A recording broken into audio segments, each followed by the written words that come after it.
당신 없어도 사업은 돌아간다고. 당장 짐 싸서 나가. 당신이 뭘 했다고 여기서 목소리를 높여? 10년 전 남편 한정우의 5천만 원 빚을 갚기 위해 새벽 3시부터 도시락을 만들던 이영란. 손맛 하나로 월 매출 1억 원을 달성했지만 성공의 열매가 익자 남편과 시어머니는 배은망덕한 선택을 합니다. 며느리가 재산 욕심이 과하니 조용히 나가라는 거죠. 하지만 그들은 몰랐습니다. 영란이 얼마나 치밀하게 준비해 왔는지를요. 며느리 덕에 사업 성공해놓고 쫓아낸 시댁. 과연 이영란은 이혼 도장 찍어주고 그들에게 어떤 복수를 준비했을까요? 시청 전에 구독과 좋아요 꼭 부탁드립니다. 영상 제작에 큰 힘이 됩니다. 당신이 뭘 할 수 있다고 그래? 나가서 한번 벌어봐. 한정우의 목소리는 차갑기만 했습니다. 서울 강서구 외곽의 허름한 건축자재 사무실 앞에서 한 여자가 독촉장을 움켜쥐고 있었죠. 이영란은 손에 든 빨간 글씨를 보며 한숨을 내쉬었습니다. 남편이 운영하던 건축자재 사업이 부도나면서 빚이 5천만 원까지 불어났거든요. 여보, 이제 정말 어떻게 하지? 정우는 소주잔을 기울이며 힘없이 말했습니다. 술 마실 시간에 해결책 좀 찾아봐요. 영란의 목소리에는 지친 기색이 역력했어요. 결혼 12년 차 영란은 이제 더 이상 참을 수 없었습니다. 해결책이 뭐가 있어? 나도 이제 48인데. 정우는 자포자기한 표정이었죠. 영란은 부엌으로 들어가 냉장고를 열었습니다. 김치볶음, 제육볶음, 계란말이가 눈에 들어왔어요. 그때 영란의 머릿속에 번뜩 아이디어가 떠올랐죠. 반찬이 아니라 도시락을 팔아보자는 생각이었습니다. 다음 날 새벽 3시 영란은 앞치마를 두르고 부엌에 섰습니다. 밥을 짓고 반찬을 만들고 도시락통에 정성스럽게 담았어요. 김치볶음밥 도시락, 제육볶음 도시락, 된장찌개 도시락까지 3가지 메뉴를 준비했죠. 뭐 하는 거야? 정우가 잠에서 깨어 부엌으로 나왔습니다. 도시락 만들어서 팔 거예요. 영란은 담담하게 대답했어요. 도시락 팔아서 돈이 얼마나 나온다고. 정우는 코웃음을 쳤습니다. 해보지도 않고 어떻게 알아요? 영란은 도시락통 10개를 정성스럽게 포장했어요. 그날 오전 10시 영란은 도시락 가방을 들고 근처 오피스 단지로 향했습니다. 처음엔 문전박대를 당하기 일쑤였죠. 집에서 만든 도시락이라고요? 위생은 괜찮나요? 한 직장인이 의심스러운 눈으로 물었어요. 직접 만든 거라 믿고 드셔보세요. 맛없으면 돈 안 받을게요. 영란은 자신있게 말했죠. 첫 주에는 겨우 3개를 팔았습니다. 발품을 팔아도 냉대만 받았어요. 누가 아줌마가 만든 도시락을 사 먹어. 한 회사원이 퉁명스럽게 말했죠. 영란은 상처받았지만 포기하지 않았습니다. 집으로 돌아와서도 메뉴를 연구하고 맛을 개선했어요. 혹시 지난번 도시락 드시고 어떠셨어요? 며칠 후 영란은 도시락을 사준 직장인을 다시 찾아갔습니다. 아, 그 도시락이요? 정말 맛있었어요. 우리 팀장님도 어디서 샀냐고 물어보시더라고요. 직장인의 얼굴에 환한 미소가 피어올랐어요. 그럼 이번에도 좀 사주실래요? 영란은 조심스럽게 물었죠. 당연하죠. 이번엔 5개 주세요. 사무실 사람들 것까지요. 입소문이 퍼지기 시작했습니다. 한 달 후에는 하루에 20개씩 팔리기 시작했어요. 진짜 되는구나. 정우의 표정이 조금 달라졌죠. 이제 겨우 시작이에요. 더 열심히 해야죠. 영란은 새벽 3시부터 밤 9시까지 부엌에서 살다시피 했습니다. 손목이 아프고 허리가 끊어질 것 같았지만 참았어요. 3개월이 지나자 주문이 폭주했습니다. 영란 씨 도시락 언제 가져다 주세요? 우리 직원들이 영란 씨 도시락만 찾아요. 단골 고객들의 전화가 쉴 새 없이 걸려왔죠. 오피스 빌딩 경비실 아저씨도 영란을 알아보기 시작했어요. 도시락 아주머니 오셨네요. 요즘 인기 최고예요. 경비 아저씨가 웃으며 말했습니다. 시어머니 김옥자도 변화를 눈치챘어요. 며느리야, 요즘 돈이 많이 들어온다며? 옥자는 영란이 부엌에서 도시락을 포장하는 모습을 지켜보며 물었죠. 빚 갚기엔 아직 부족해요. 영란은 솔직하게 답했습니다. 그래도 이 정도면 대단한데. 우리 집안 체면도 서는 것 같고. 옥자의 목소리에 만족감이 묻어났습니다. 예전에는 며느리가 장사한다고 창피해했던 옥자가 이제는 자랑스러워하기 시작했어요. 6개월이 지나자 영란의 도시락 사업은 본격적인 궤도에 올랐습니다. 하루 매출이 80만 원을 넘나들기 시작했죠. 이쯤 되니까 정우의 태도가 180도 바뀌었어요. 여보, 이제 좀 더 체계적으로 해야 하지 않을까? 상호도 등록하고 말이야.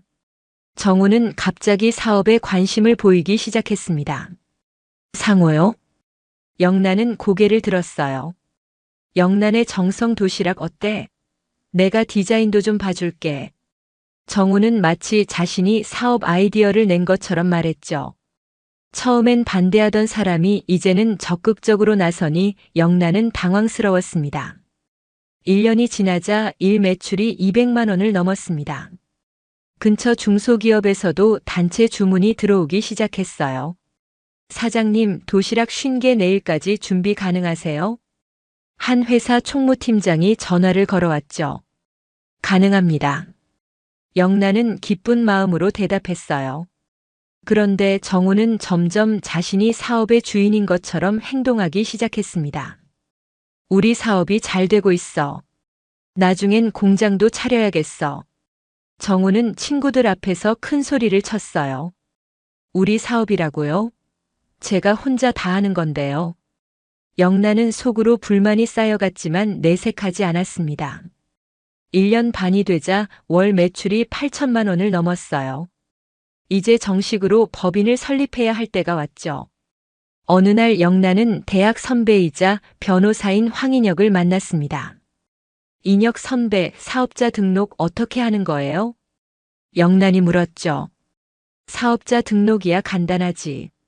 그런데 상호 등록은 따로 해야 해. 인혁이 조언했습니다. 상호 등록이요? 영란인의 정성 도시락이라는 이름 말이야. 이걸 누군가 먼저 등록하면 너는 그 이름을 못 써.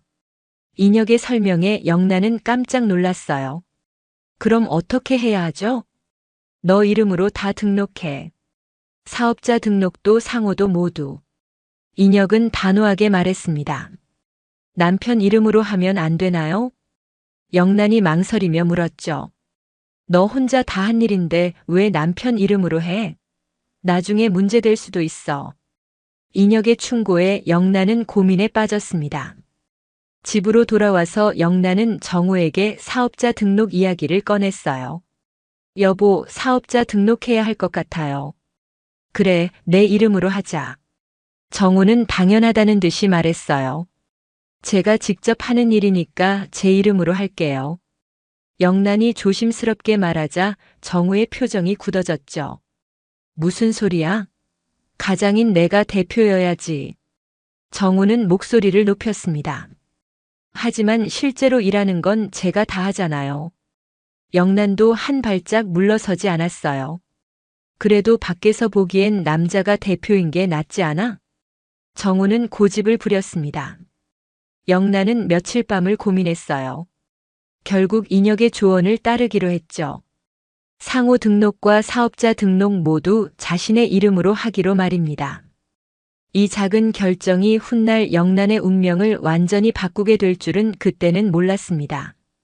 사업이 2년째 접어들면서 영란의 정성 도시락은 지역 언론의 주목을 받기 시작했습니다.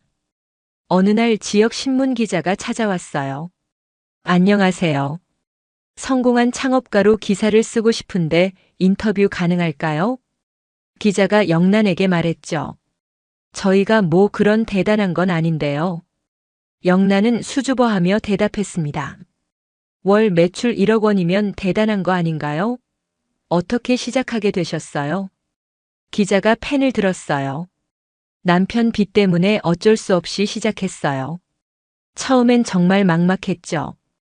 영란이 솔직하게 이야기를 시작했습니다. 그런데 기사가 나온 후 정우는 크게 화를 냈어요. 무슨 짓이야? 내가 있는데 왜 너를 대표로 써놨어? 정우는 신문을 던지며 소리쳤습니다. 기자가 저한테 물어본 거라서요. 실제로 일하는 사람이 저니까. 영란은 조심스럽게 말했죠. 그래도 밖에서 보기엔 내가 가장이고 대표잖아. 다음번엔 나한테 먼저 말해. 정우의 목소리가 날카로워졌습니다. 며칠 후 또 다른 기자가 찾아왔어요. 이번엔 정우가 먼저 나섰습니다. 제 와이프는 그냥 주방 일만 하고요. 실제 사업은 제가 다 관리하고 있습니다. 정우는 당당하게 말했죠. 그런데 상호권은 부인 명의로 되어 있던데요. 기자가 의아해했습니다. 아, 그건 세금 문제 때문에 그렇게 한 거고요. 실제론 제가 모든 걸 결정합니다. 정우는 거짓말을 서슴없이 했어요. 영란은 옆에서 듣고 있었지만 아무 말도 할 수 없었습니다. 시어머니 옥자도 변했어요.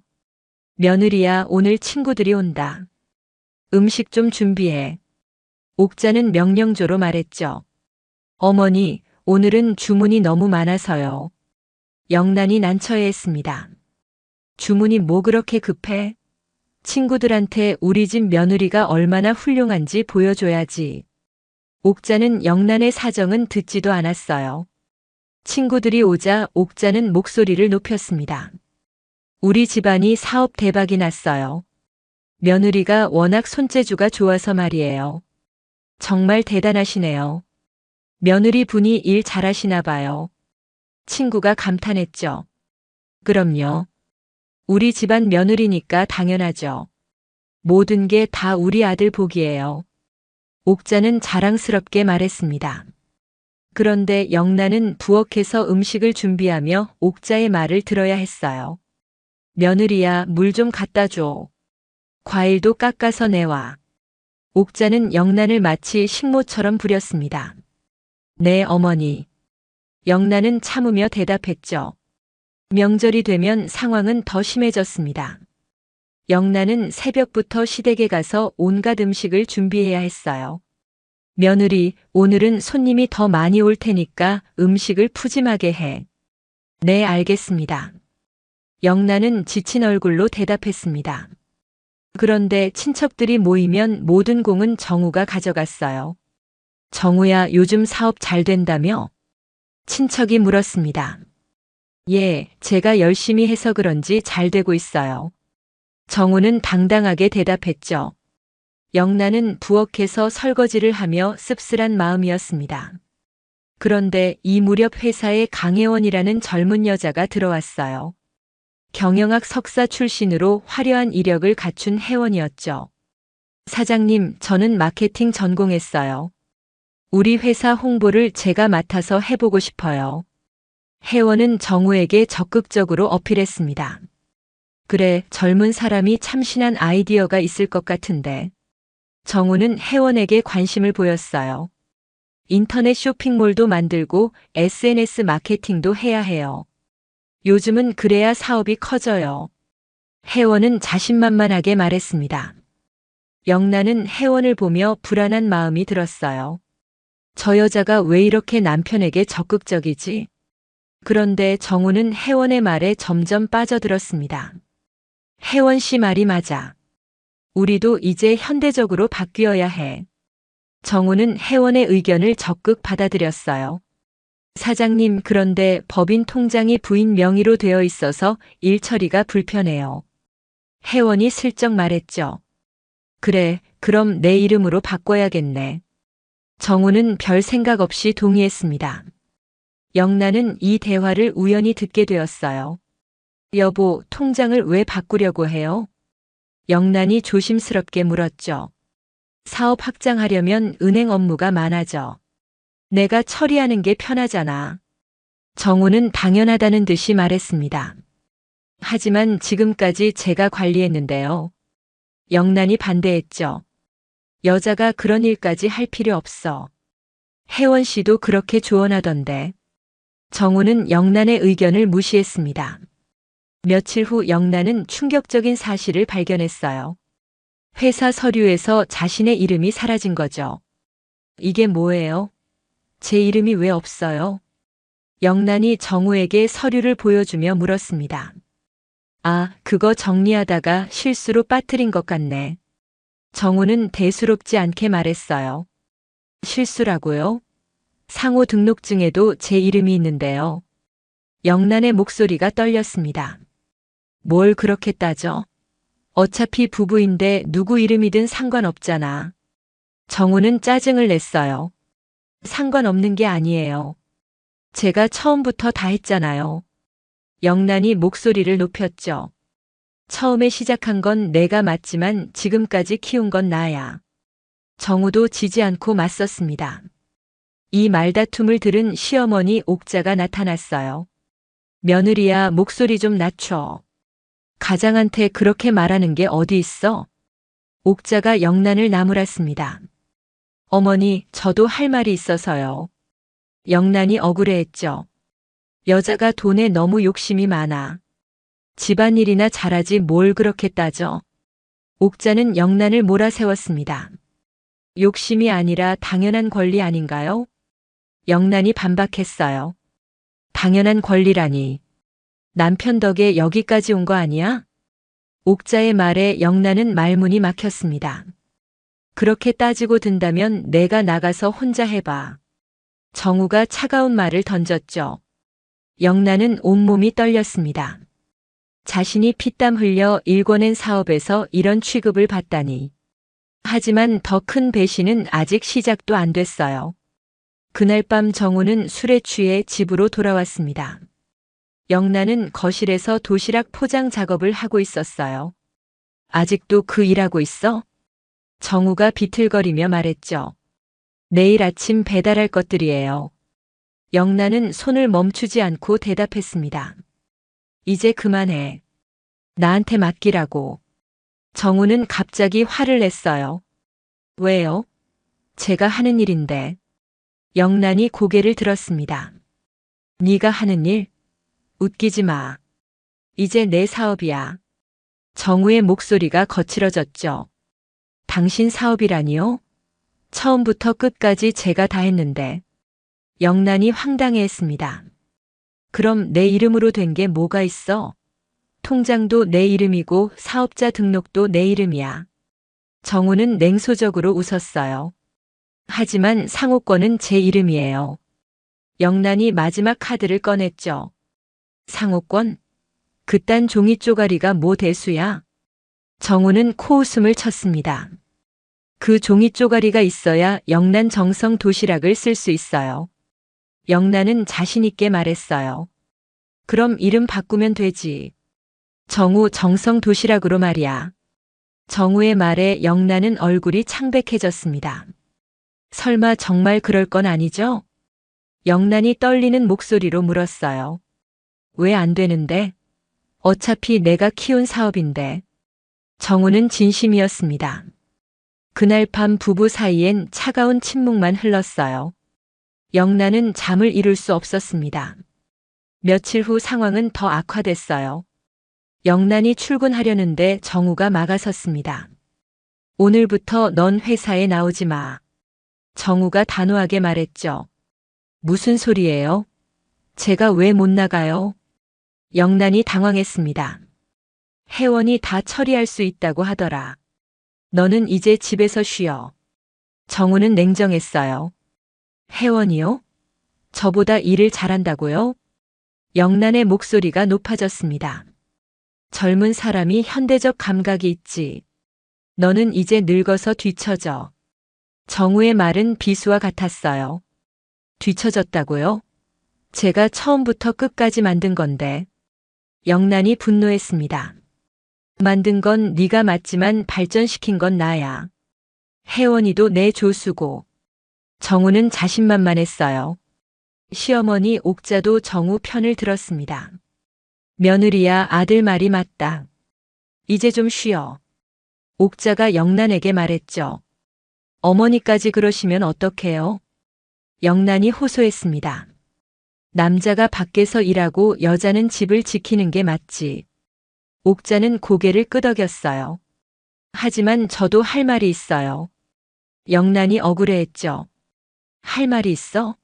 남편한테 대들고 시어머니한테 말대꾸하고. 옥자의 목소리가 날카로워졌습니다. 제가 언제 대들었나요? 정당한 권리를 주장한 거예요. 영란이 맞섰어요. 정당한 권리? 며느리가 시댁에서 무슨 권리야? 옥자가 비웃었습니다. 영란은 더 이상 참을 수 없었어요.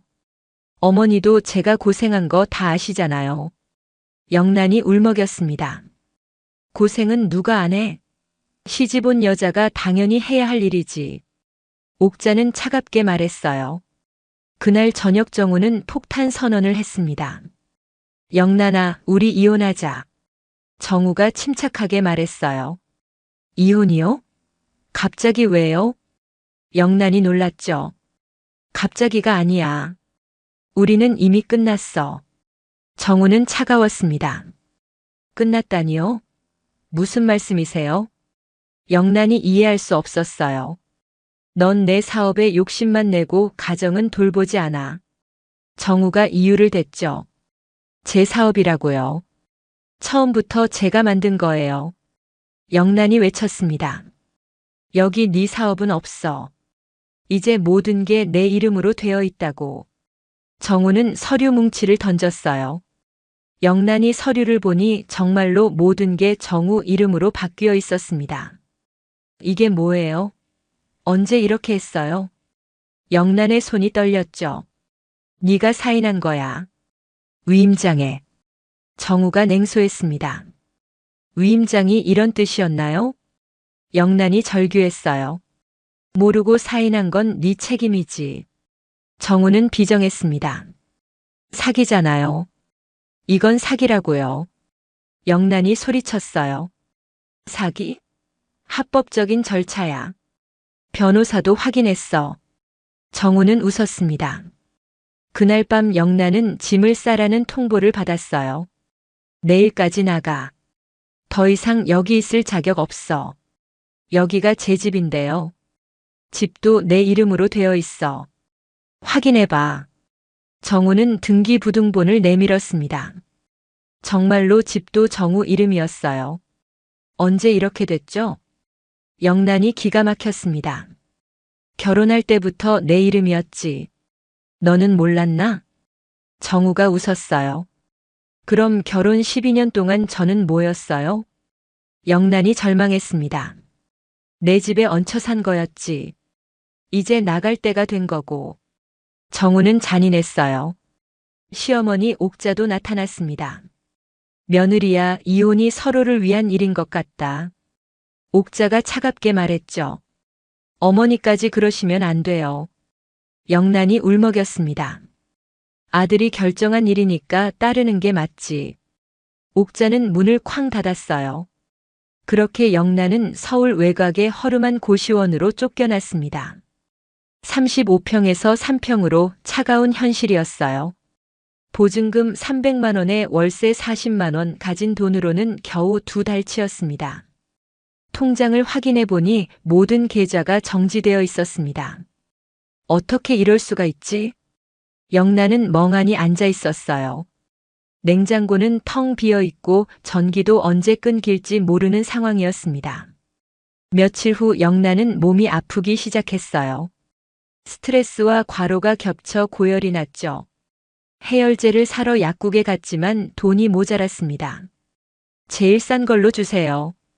병원에 가고 싶었지만 돈이 없었습니다. 결국 쓰러져서 무료 진료소에 실려갔어요. 치료비는 무료지만 약값은 내셔야 해요. 의사가 말했습니다. 얼마나 나올까요? 영란이 조심스럽게 물었어요. 한 2만 원 정도요. 의사가 답했죠. 2만 원도 없는 자신이 초라했습니다. 신용카드도 모두 정지된 상태였어요. 약은 안 받으셔도 돼요? 의사가 걱정스럽게 물었습니다. 네, 괜찮아요. 영란은 고개를 숙였어요. 약도 못 사는 현실이 너무나 비참했습니다. 찜질방으로 향했어요. 하루 6,000원이면 잘 수 있는 곳이었죠. 찜질방 바닥에 누워 영란은 눈물을 흘렸습니다. 내가 뭘 잘못했지? 열심히 일만 했는데. 자괴감이 밀려왔어요. 주변 사람들이 수군거리는 소리가 들렸습니다. 저 아줌마 맨날 여기서 자네. 돈이 없나 봐. 한 아주머니가 속삭였죠. 영란은 더욱 위축됐습니다. 며칠이 지나도 상황은 나아지지 않았어요. 편의점에서 할인된 컵라면을 사 먹으며 근근히 버텼습니다. 그런데 일주일 후 뜻밖의 사람이 찾아왔어요. 영란아, 여기 있었구나. 변호사 인혁이 찜질방에 나타났습니다. 인혁 선배, 어떻게 날 찾았어요? 영란이 깜짝 놀랐죠. 정우한테 들었어. 걱정돼서 찾아왔지. 인혁이 안타까워했습니다. 부끄러워서 아무한테도 연락 못했어요. 영란이 고개를 숙였어요. 바보야, 친구가 뭐 하는 거야? 인혁이 영란의 어깨를 두드렸습니다. 모든 걸 다 잃었어요. 집도 사업도 가족도. 영란이 한숨을 쉬었죠. 모든 걸 잃었다고. 천만에. 인혁이 웃었습니다. 무슨 소리예요? 아무것도 남은 게 없는데. 영란이 의아해했어요. 영란아, 상호권은 네 거야. 인혁이 진지하게 말했습니다. 상호권이요? 그런 게 뭐 소용 있어요? 영란이 무기력했죠. 소용없는 게 아니야. 모든 서류는 이미 네 이름으로 등록되어 있어. 인혁이 서류 봉투를 꺼냈어요. 정말이에요? 영란의 눈에 희망이 보였습니다. 정우가 아무리 설쳐도 상호권 없이는 영란 정성 도시락을 쓸 수 없어. 인혁이 설명했죠. 그럼 제가 이길 수 있다는 거예요? 영란이 일어섰습니다. 이기는 정도가 아니야. 완전히 되찾을 수 있어. 인혁이 확신에 찬 목소리로 말했어요. 절망의 끝에서 다시 살아날 희망의 불씨가 피어올랐습니다. 인혁은 영란을 데리고 사무실로 갔어요. 자, 이제 차근차근 해보자. 인혁이 컴퓨터를 켰습니다. 정말 제가 이길 수 있을까요? 영란이 불안해했죠. 당연하지. 법은 정당한 권리자 편이야. 인혁이 자신 있게 말했습니다. 먼저 상호 등록증부터 확인해보자. 인혁이 서류를 뒤졌어요. 여기 있다. 영란의 정성 도시락, 등록일 2023년 5월 20일, 등록인 이영란. 인혁이 서류를 보여줬습니다. 정말 제 이름이네요. 영란이 눈물을 글썽였어요. 그럼 당연하지. 내가 직접 처리한 건데. 인혁이 웃었습니다. 그런데 거래처 계약서는 어떻게 되나요? 영란이 궁금해했죠. 그것도 다 내 이름으로 되어 있어. 확인해 볼까? 인혁이 파일을 열었습니다. 영란은 화면을 보며 깜짝 놀랐어요. 정말로 모든 거래처 계약서에 자신의 이름이 적혀 있었습니다. 이런 게 있는 줄도 몰랐어요. 영란이 감탄했죠. 정우가 모르게 한 일이니까. 만약을 대비해서 말이야. 인혁이 설명했습니다. 그럼 이제 어떻게 하면 되죠? 영란이 간절히 물었어요. 먼저 현재 상황을 파악해야 해. 정우가 뭘 하고 있는지 말이야. 인혁이 진지해졌습니다. 며칠 후 인혁이 충격적인 소식을 가져왔어요. 영란아, 큰일 났어. 인혁이 신문을 들고 왔죠. 무슨 일이에요? 영란이 놀랐습니다. 정우가 대규모 투자를 받으려고 한대. 인혁이 기사를 보여줬어요. 영란이 기사를 읽어보니 정우와 혜원이 프랜차이즈 사업 확장을 위해 80억 원 투자를 유치한다는 내용이었습니다. 80억 원이요? 영란이 기절초풍했죠. 그것도 모자라서 상장 준비까지 하고 있어. 인혁이 심각하게 말했습니다. 제 회사를 가지고 그런 일을요? 영란이 분노했어요. 그래서 빨리 움직여야 해. 늦으면 더 복잡해져. 인혁이 재촉했습니다. 그날 바로 인혁과 영란은 법원으로 향했어요. 상호권 침해와 명예 도용으로 소송을 제기하겠습니다. 인혁이 접수 창구에서 말했죠. 필요한 서류는 모두 준비되었나요? 직원이 물었습니다. 네, 여기 있습니다. 인혁이 두꺼운 서류 뭉치를 내밀었어요. 영란은 서류에 사인하면서 손이 떨렸습니다. 정말 제대로 될까요? 영란이 걱정했죠. 걱정 마. 증거가 확실하니까. 인혁이 격려했습니다. 소송 접수를 마친 후 인혁은 더 큰 그림을 그렸습니다. 이제 언론에 제보해야 해. 인혁이 말했죠. 언론이요? 영란이 당황했습니다. 여론의 힘도 필요해. 정우를 압박할 수 있거든. 인혁이 설명했어요. 하지만 제가 나서면 안 될 것 같은데요. 영란이 망설였습니다. 익명으로 하면 돼. 내가 알아서 할게. 인혁이 안심시켰어요.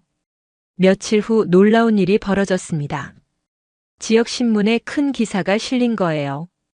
영란의 정성 도시락 대표명의 도용 의혹이라는 제목이었습니다. 기사 내용은 충격적이었어요. 실제 창업자인 이영란 씨가 회사에서 쫓겨나고 남편 한정우 씨가 명의를 도용했다는 의혹을 제기한 거죠. 기사가 나가자 회사는 순식간에 아수라장이 됐습니다. 투자자들이 발을 빼기 시작했거든요. 사장님 큰일 났어요. 투자자들이 모두 만나자고 해요. 직원이 정우에게 급히 보고했죠. 뭐가 문제야? 정우가 당황했습니다. 신문 기사 보셨어요? 명의 도용 의혹이 나왔어요. 직원이 신문을 보여줬어요. 정우는 기사를 보더니 얼굴이 새파랗게 변했습니다. 이게 뭐야? 누가 이런 기사를 냈어? 정우가 소리쳤죠. 저희도 모르겠어요. 갑자기 기자가 취재 요청을 했어요. 직원이 떨었습니다. 회원도 당황하기는 마찬가지였어요. 사장님, 이 상황을 어떻게 수습할까요? 회원이 물었죠. 일단 기자들 만나서 해명해야겠어. 정우가 이를 갈았습니다. 하지만 투자자들의 반응은 냉혹했어요.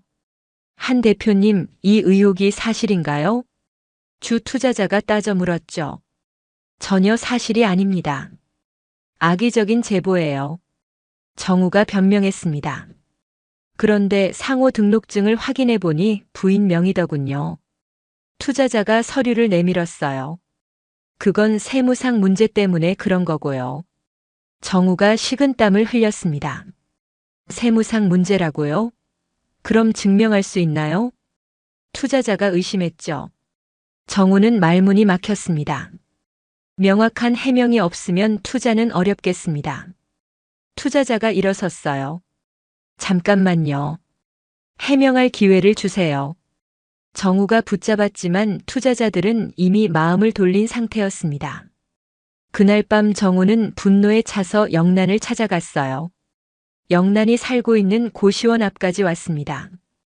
이영란, 당장 나와. 정우가 문을 두드리며 소리쳤죠. 영란은 문을 열지 않았습니다. 나와서 얘기하자고. 정우가 계속 문을 두드렸어요. 할 말이 없어요. 영란이 문 너머 대답했죠. 네가 언론에 제보한 거지. 제보요? 무슨 제보 말이에요? 시치미 떼지 마. 분명히 네 짓이야. 정우가 화를 냈습니다. 증거가 있으면 대세요.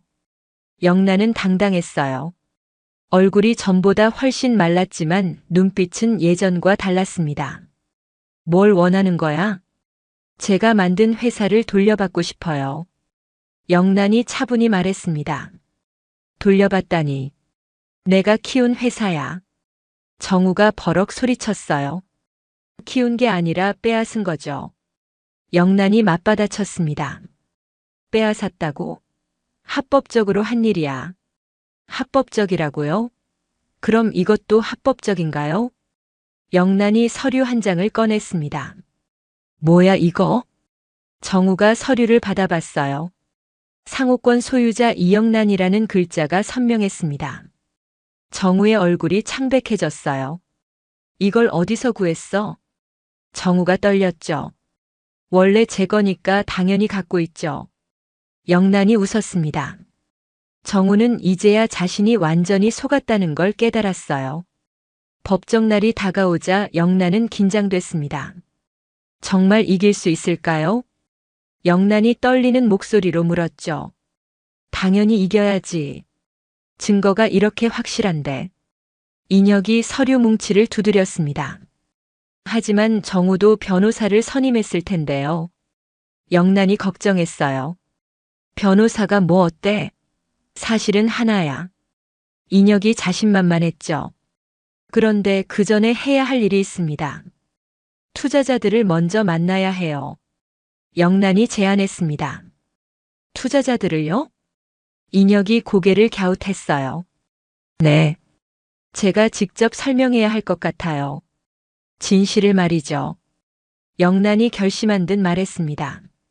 좋은 생각이야. 그럼 내가 주선해 볼게. 인혁이 동의했어요. 며칠 후 영란은 투자자들과 만남을 가졌습니다. 안녕하세요. 이영란입니다. 영란이 인사했죠. 아, 영란의 정성 도시락의 실제 창립자시군요. 주 투자자가 관심을 보였습니다. 네, 맞습니다. 오늘 진실을 말씀드리려고 왔어요. 영란이 차분하게 말했어요. 진실이라니요? 투자자가 귀를 기울였습니다. 저는 2년 전부터 이 사업을 혼자 시작했습니다. 남편 빚을 갚기 위해서요. 영란이 이야기를 시작했죠. 정말이신가요? 그럼 지금 상황은 뭔가요? 투자자가 의아해했습니다. 남편이 제 명의를 도용해서 회사를 빼앗아간 겁니다. 영란이 솔직하게 털어놨어요. 도용이라니요? 증거가 있나요? 투자자가 따져 물었습니다. 물론입니다. 이걸 보세요. 영란이 상호 등록증을 내밀었어요. 투자자들은 서류를 자세히 살펴봤습니다. 정말로 이영란 씨 명이네요. 투자자가 놀랐어요. 그리고 이것도 보세요. 영란이 거래처 계약서들을 꺼냈습니다. 모든 거래처 계약도 제 명의로 되어 있어요. 영란이 설명했죠. 이런. 한 대표가 거짓말을 한 거네요. 투자자가 분개했습니다. 저는 제 회사를 되찾고 싶을 뿐이에요. 투자는 그 이후에 생각해 보겠습니다. 영란이 당당하게 말했어요. 알겠습니다. 저희도 한 대표와는 투자 계약을 취소하겠습니다. 투자자가 결정했죠. 감사합니다. 진실을 믿어주셔서요. 영란이 고개를 숙였습니다. 드디어 법정 날이 왔습니다. 영란과 인혁은 일찍 법원에 도착했어요. 정우도 변호사와 함께 나타났습니다. 영란을 보자 정우의 표정이 굳어졌어요. 여기서 뭐 하는 거야? 정우가 영란에게 다가왔습니다. 제 회사를 되찾으러 왔어요. 영란이 담담하게 대답했죠. 내 회사라고? 웃기지 마. 정우가 비웃었습니다. 곧 알게 될 거예요. 누구 회사인지 말이에요. 영란이 의미심장하게 웃었어요. 재판이 시작됐습니다. 재판장이 입장하자 모든 사람이 일어섰어요. 원고 측 주장을 들어보겠습니다. 판사가 말했습니다. 인혁이 일어나서 발언을 시작했어요. 판사님, 이 사건은 명백한 상호권 침해 사건입니다. 인혁이 단호하게 말했죠. 어떤 근거로 그렇게 주장하는 건가요? 판사가 물었습니다. 여기 상호 등록증이 있습니다. 등록인은 이영란입니다. 인혁이 증거를 제시했어요. 피고 측은 어떻게 반박하시겠습니까? 판사가 정우 측 변호사에게 물었습니다. 상호권은 형식적인 것이고 실제 사업은 한정우가 운영해 왔습니다. 정우 변호사가 주장했어요. 형식적이라고요? 그럼 이것도 형식적인가요? 인혁이 거래처 계약서들을 꺼냈습니다. 모든 거래처 계약이 이영란 명의로 되어 있습니다. 인혁이 결정타를 날렸어요. 정우의 얼굴이 창백해졌습니다. 또한 은행 거래 내역을 보면 초기 자본금도 모두 이영란이 조달했습니다. 인혁이 계속 증거를 제시했어요. 피고 측에서 이에 대한 반박이 있으십니까? 판사가 물었죠. 정우 변호사는 말문이 막혔습니다. 더 이상 반박할 증거가 없었거든요. 그럼 판결을 내리겠습니다. 영란의 정성 도시락의 상호권과 모든 지분을 원고 이영란에게 반환하라. 판사가 선고했어요. 정우는 그 자리에서 주저앉았습니다. 이럴 수가 없어. 정우가 중얼거렸죠. 법정 판결이에요. 더 이상 어쩔 수 없어요. 영란이 차갑게 말했습니다. 판결 소식은 빠르게 퍼졌어요. 회사 직원들도 충격에 빠졌습니다. 진짜 대표가 이영란 씨였다니. 직원들이 수군거렸어요. 회원은 더 이상 버틸 수 없었습니다. 사장님, 저는 이제 그만둘게요. 회원이 정우에게 말했죠. 그만둔다고? 지금 이런 상황에서? 정우가 붙잡았습니다. 죄송해요. 더 이상은 무리예요. 회원은 짐을 싸기 시작했어요. 시어머니 옥자도 소식을 들었습니다. 아들이 졌다고. 옥자가 믿을 수 없어 했죠. 어머니, 이제 끝났어요. 정우가 맥없이 말했습니다. 끝났다니. 무슨 소리야? 옥자가 화를 냈어요. 법원에서 졌다고요. 모든 게 영란 것이래요. 정우가 절망했습니다. 그럴 리가 없어. 옥자는 충격을 받고 그 자리에서 쓰러졌어요. 어머니, 어머니. 정우가 옥자를 흔들었지만 의식을 잃은 상태였습니다. 구급차가 와서 옥자를 병원으로 옮겼습니다. 의사가 나왔어요. 뇌졸중이네요. 큰 충격을 받으신 것 같은데요. 의사가 말했죠. 어머니가 쓰러진 것도 다 영란이 때문이야. 정우가 영란을 원망했습니다. 제 탓이 아니에요. 당신이 잘못한 거죠. 영란이 단호하게 말했어요. 하지만 영란의 복수는 여기서 끝나지 않았습니다. 인혁이 영란에게 제안을 했어요. 이제 회사를 어떻게 할 거야? 팔려고 해요. 영란이 단호하게 답했습니다. 팔다니. 왜? 인혁이 의외라는 표정이었어요. 이 회사로는 더 이상 할 일이 없어요. 영란이 차분히 말했습니다. 그럼 누구한테 팔 건데? 인혁이 궁금해했어요. 대기업에서 인수 제의가 들어왔어요. 영란이 설명했습니다. 얼마에? 인혁이 놀랐어요. 120억 원이에요. 120억 원이라고. 인혁이 다시 물었어요. 네. 브랜드 가치와 거래처 네트워크를 높게 평가해줬어요.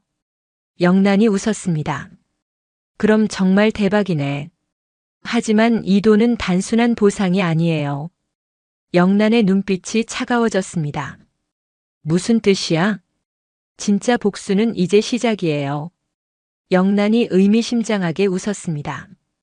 120억 원으로 정우와 시댁을 완전히 무너뜨릴 계획이었거든요. 회사 매각이 완료된 후 영란은 인혁과 함께 조용히 계획을 세웠습니다. 정우와 시댁의 재산 흐름을 파악해야 해요. 영란이 서류를 펼쳤습니다. 재산 흐름이요? 인혁이 의아해했어요. 정우가 돈을 어떻게 굴리고 있는지 알아야 약점을 찾을 수 있거든요. 그럼 사설 조사팀을 써야겠네.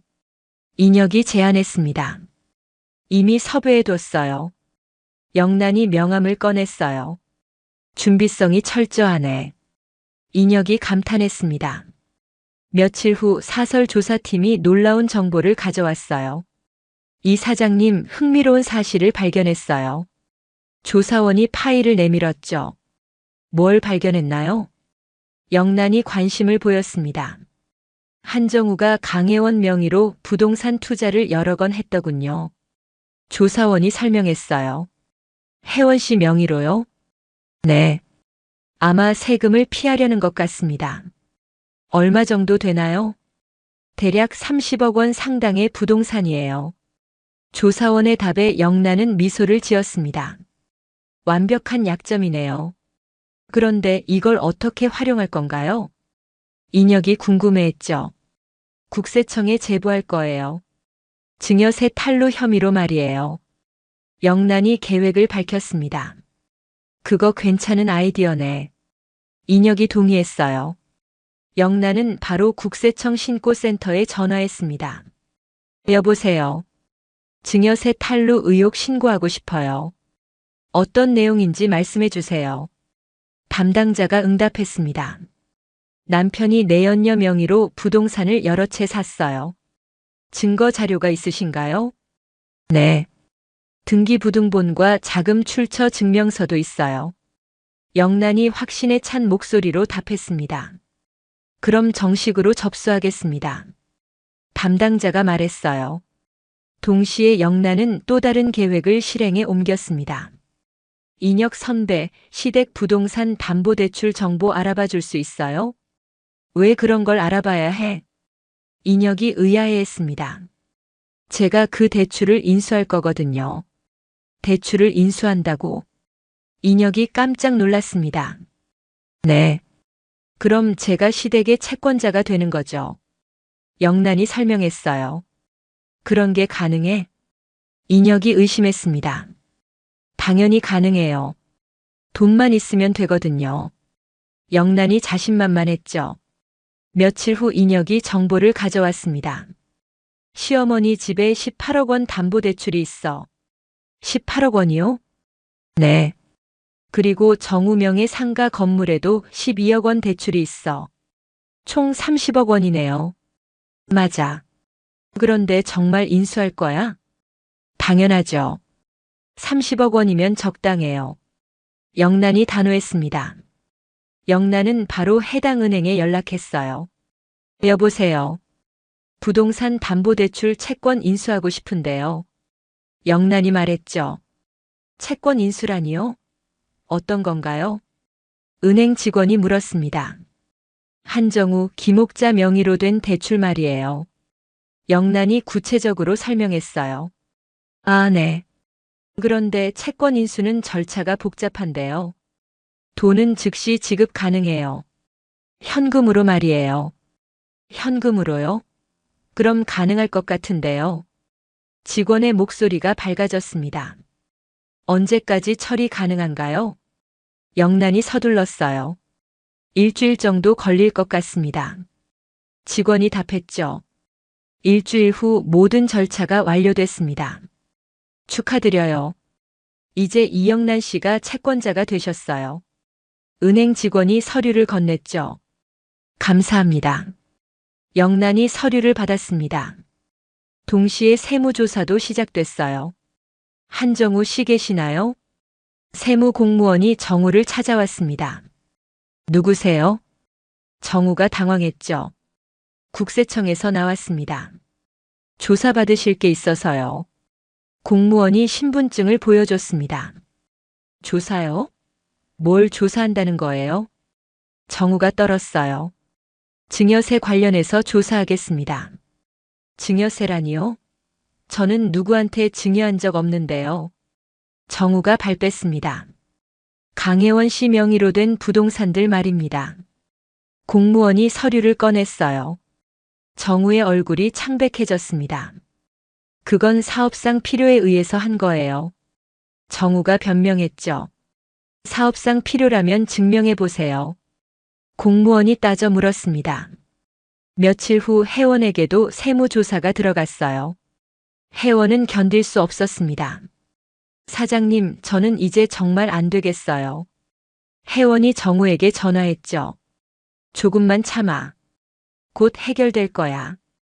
정우가 애원했습니다. 아니에요. 저는 해외로 떠날 거예요. 해외로 떠난다고? 혜원아, 제발. 그건 안 돼.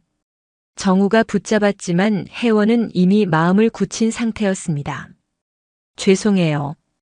더 이상은 무리예요. 혜원은 전화를 끊었어요. 그리고 며칠 후 혜원은 정말로 사라졌습니다. 모든 부동산을 금매로 처분하고 해외로 도망간 거죠. 정우는 완전히 혼자가 됐습니다. 설상가상으로 영란이 채권자가 됐다는 통지서가 날아왔어요. 이게 뭐야? 정우가 통지서를 보며 경악했죠. 아들아, 이게 무슨 일이니? 병원에서 퇴원한 옥자가 물었습니다. 영란이 우리 빚을 샀어요. 정우가 절망했어요. 빚을 샀다고? 옥자가 이해할 수 없어 했습니다. 이제 영란한테 돈을 갚아야 해요. 정우가 설명했죠. 그럼 갚으면 되잖아. 30억 원을 어떻게 갚아요? 정우가 한숨을 쉬었어요. 30억 원이라고. 옥자가 기절할 것 같았습니다. 며칠 후 영란이 직접 찾아왔어요. 안녕하세요, 어머니. 네가 여기 왜 왔어? 옥자가 경계했습니다. 채권자로서 왔어요. 돈 갚을 준비는 됐나요? 영란이 차갑게 물었어요. 돈을 당장 어떻게 구해? 정우가 화를 냈습니다. 그럼 경매에 넘길 수밖에 없겠네요. 영란이 서류를 꺼냈어요. 경매라니? 옥자가 놀랐습니다. 네. 담보로 잡힌 부동산을 경매에 넘기는 거죠. 영란이 설명했어요. 며느리야, 우리가 뭘 잘못했다고 이러니? 옥자가 애원했습니다. 저한테 뭘 잘못했는지 정말 모르세요? 그 모든 고생과 모욕을 잊으셨나요? 영란의 목소리가 떨렸습니다.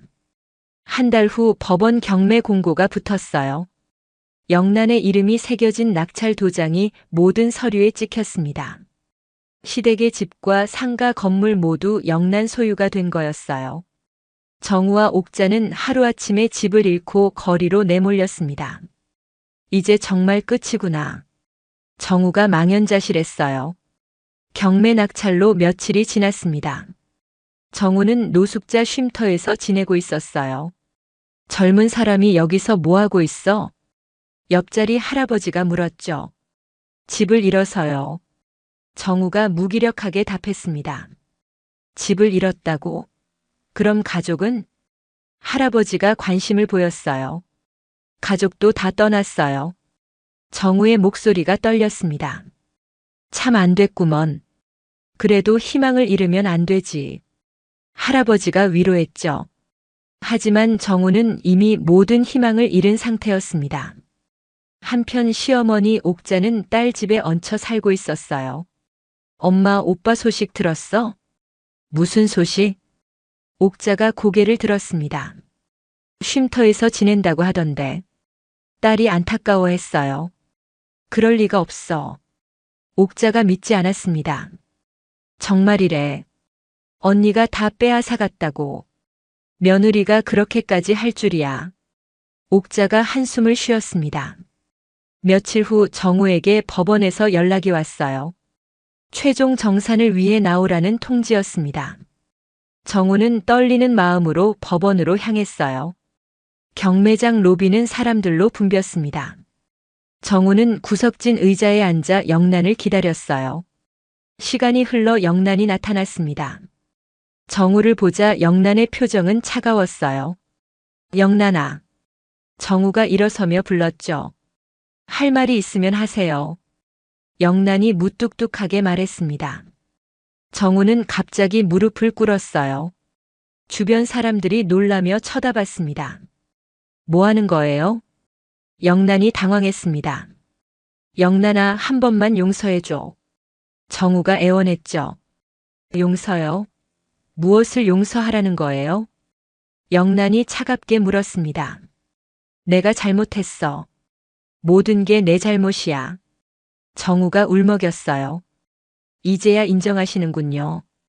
영란이 비웃었습니다. 제발 한 번만 기회를 줘.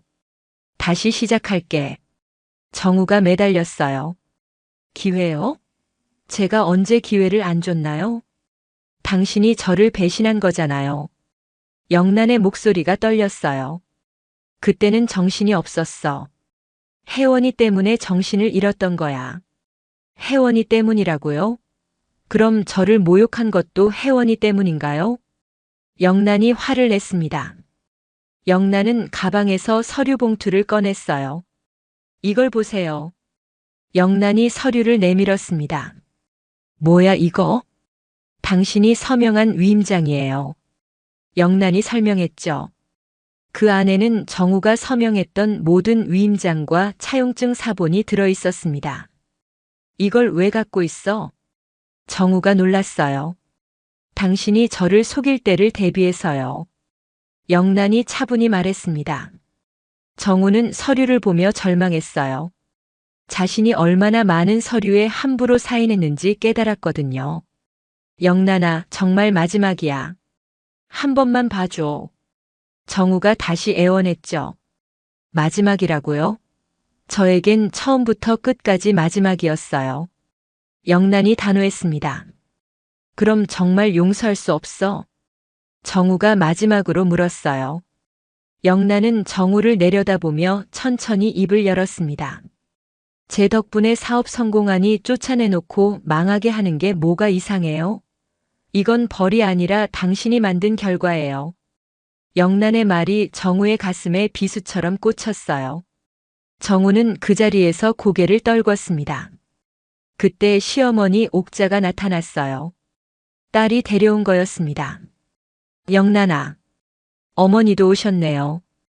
영란이 돌아봤습니다. 며느리야, 미안하다. 옥자가 떨리는 목소리로 말했어요. 미안하다고요? 영란이 의외라는 표정이었습니다. 내가 너를 너무 몰랐구나. 옥자가 눈물을 흘렸어요. 너 혼자 얼마나 힘들었을까?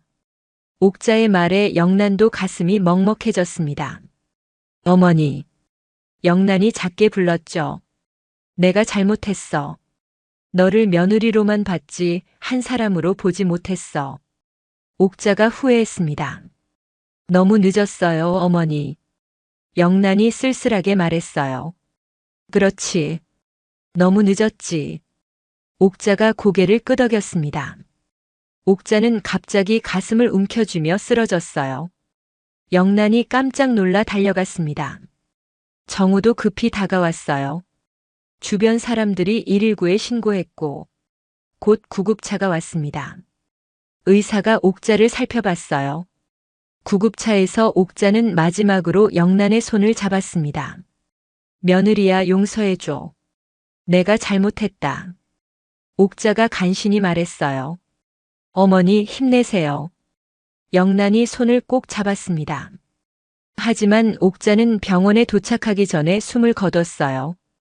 결국 옥자는 자신의 잘못을 뉘우치며 세상을 떠났습니다.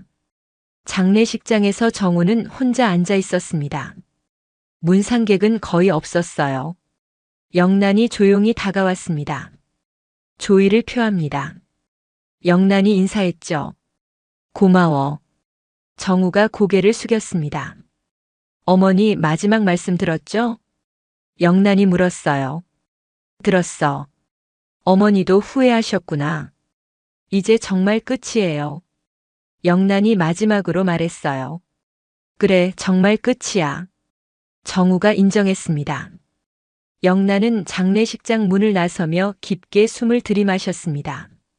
오랜 세월의 분노와 한이 드디어 끝났다는 안도감이 밀려왔어요. 정우는 장례식장에서 홀로 남았습니다.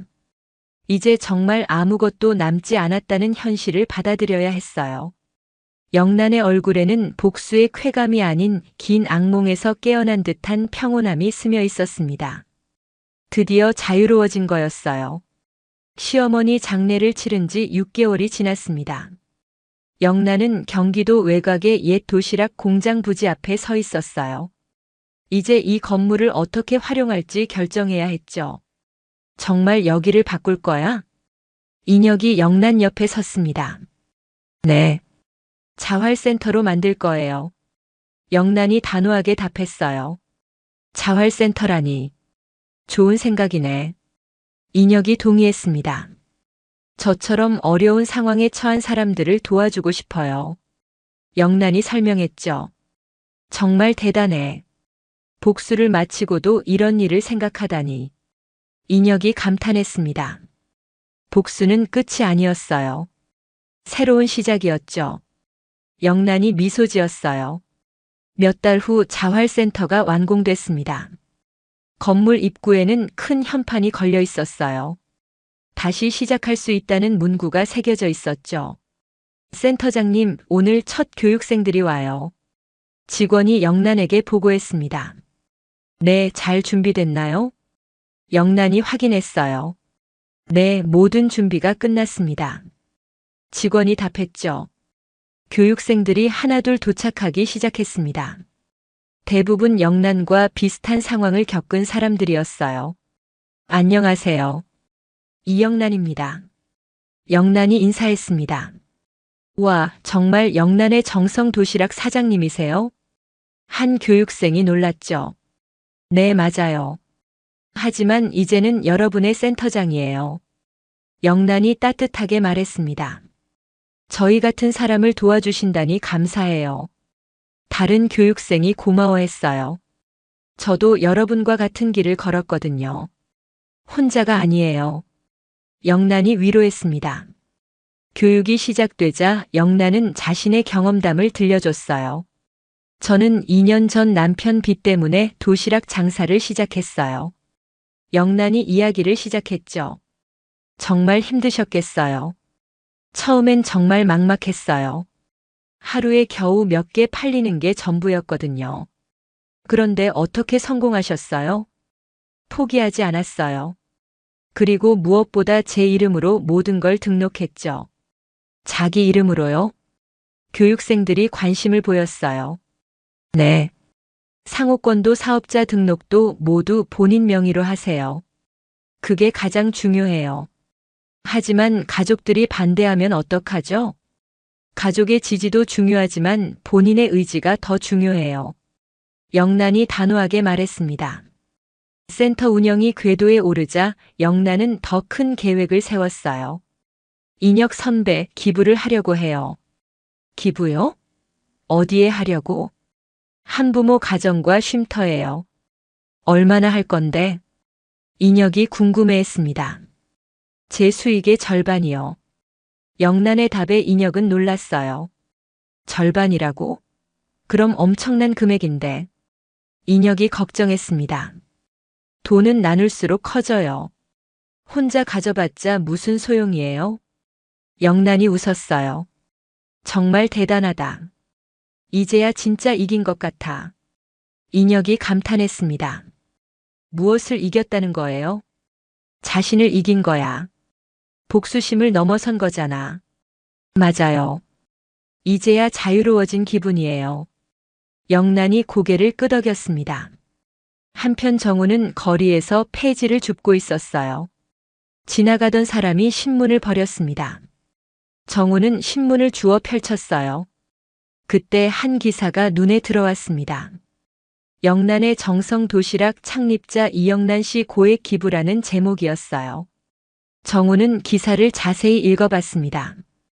이영란 씨가 60억 원을 한부모 가정과 쉼터에 기부했다는 내용이었죠. 영란이가 이런 일을. 역시 대단한 사람이었구나. 정우가 중얼거렸습니다. 정우의 눈에서 눈물이 흘러내렸어요. 자신이 얼마나 잘못 살았는지 깨달았거든요. 정우가 눈물을 닦았습니다. 정우는 신문을 품에 안고 걸어갔어요. 영란이 자신을 용서해 줄 리는 없지만 그래도 고마웠습니다. 며칠 후 인혁이 영란을 찾아왔어요. 영란아, 나 이제 그만 갈 시간인 것 같아. 어디 가는 거예요? 내 역할은 여기서 끝인 것 같아. 너는 이제 혼자서도 잘할 수 있어.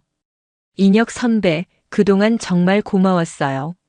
나야말로 고마워. 내 덕분에 좋은 일에 동참할 수 있었거든. 인혁이 웃었어요. 그렇게 인혁은 영란 곁을 떠났어요. 영란은 홀로 남았지만 외롭지 않았습니다. 어느 봄날 아침 영란은 도시락통을 들고 서울 외곽 전통시장으로 향했어요. 자활센터 교육생들과 함께 운영하는 도시락 코너였죠. 사장님, 오늘도 나오셨네요. 상인이 인사했습니다. 네. 교육생들 도와주러 왔어요. 영란이 답했어요. 요즘 젊은 사람들이 열심히 하더라고요. 상인이 칭찬했죠. 다들 열정이 대단해요. 저도 배우는 게 많아요. 영란이 웃었습니다. 영란은 시장 골목을 천천히 걸었어요. 2년 전 처음 도시락을 들고 다녔던 그때가 떠올랐죠. 그때는 절망적이었는데 지금은 달랐습니다. 사장님, 오늘 도시락 어떤 게 나왔어요? 단골 손님이 물었어요. 오늘은 제육볶음이랑 김치볶음밥이 인기예요. 영란이 답했습니다. 그럼 2개 다 주세요. 손님이 주문했죠. 네, 감사합니다. 교육생이 기뻐했습니다. 영란은 그 모습을 보며 흐뭇해했어요. 어떤 기분이에요? 교육생이 영란에게 물었습니다. 참 좋은 기분이에요. 힘들지 않으세요? 전혀요. 이젠 누구를 미워하지 않아도 되니까요. 영란이 환한 미소를 지었습니다. 영란은 도시락통을 든 채 시장 골목을 걸어 나갔어요. 햇살이 따뜻하게 내리쬐는 평화로운 하루였습니다. 복수는 끝났고 새로운 삶이 시작된 거였어요. 영란의 얼굴에는 더 이상 분노나 원망이 없었습니다. 오직 평온함과 희망만이 남아 있었죠. 용서는 아니었지만 분노를 내려놓고 새로운 사람들을 돕는 것이야말로 진정한 자유였어요. 그녀는 더 이상 과거에 갇힌 사람이 아니었습니다. 미래를 향해 걸어가는 사람이었죠. 시장 골목 끝에서 영란은 하늘을 올려다봤습니다. 구름 한 점 없는 맑은 하늘이었어요. 이제 정말 자유로워졌구나. 영란은 혼잣말을 했습니다. 그리고 다시 걸음을 옮겼어요. 앞으로 나아가는 발걸음은 가볍고 힘찼습니다. 복수의 끝은 파멸이 아니라 새로운 시작이었습니다. 영란은 그것을 증명했어요. 햇살 아래 걷는 영란의 뒷모습은 당당했습니다. 더 이상 누구에게도 굽히지 않는 진정으로 자유로운 여성의 모습이었죠. 자신의 노력으로 일궈낸 것을 지키는 것은 욕심이 아니라 정당한 권리입니다. 가족이라는 이름으로 누군가의 희생을 당연하게 여기고 성공의 열매를 빼앗으려 할 때 우리는 당당히 맞서야 합니다. 가장 중요한 것은 모든 계약과 권리를 본인 명의로 확보하는 것입니다. 영란이 상호권과 계약서를 자신의 이름으로 등록했던 것처럼 말이죠.